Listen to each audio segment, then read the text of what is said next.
తిరుమల లడ్డూకి సంబంధించి రాజకీయ యుద్ధమే నడుస్తుంది. ఇద్దరూ కూడా ఒకందుకు మంచిగా సంతోషించాలి. ఎవడు పాపం చేస్తే వాడు నాశనం అయిపోతాడని ఇద్దరూ చెప్తున్నారు. ఆ విషయంలో సంతోషం.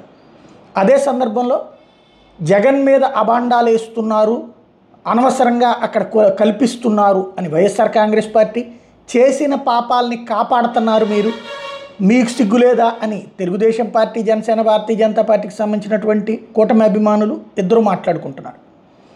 ఒక్కటి ఖాయం, ఇక్కడ భగవంతుడు చూస్తూ ఏది ఊరుకోడు. పాపం పండినప్పుడు భగవంతుడు ఖచ్చితంగా దాన్ని ధ్వంసం చేస్తాడు.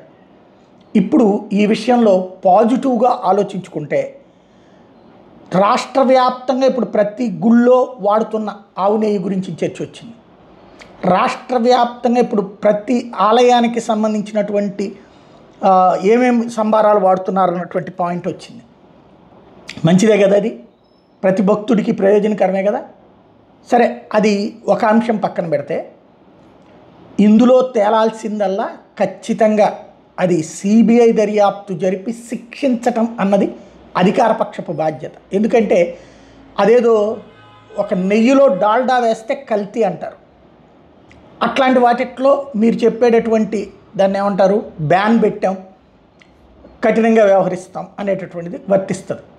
అదే సందర్భంలో ఇక్కడ ఆవు మాంసము, లేకపోతే పంది మాంసము, లేకపోతే ఏదైతే చేప నూనె అని చెప్తున్నారో ఇది ఖచ్చితంగా దుర్మార్గం. అవి కలవడం అంటే కుట్ర, అది ఖచ్చితంగా అపవిత్రం చేసే ఉద్దేశం. అలాంటి దానికి ఖచ్చితంగా కఠిన చర్యలు ఉండాలి.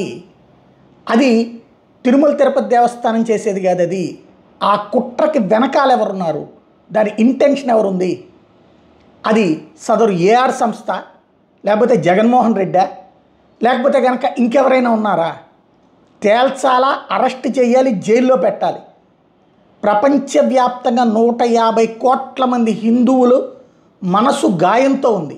ఆ గాయం తీరాలంటే సిబిఐ దర్యాప్తు ద్వారా కఠిన శిక్ష మాత్రమే పరిష్కారం.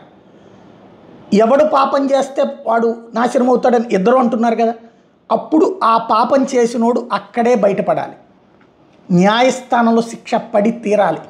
ఇది ప్రతి ఒక్కళ్ళం కోరుకోవాల్సినటువంటి అంశం.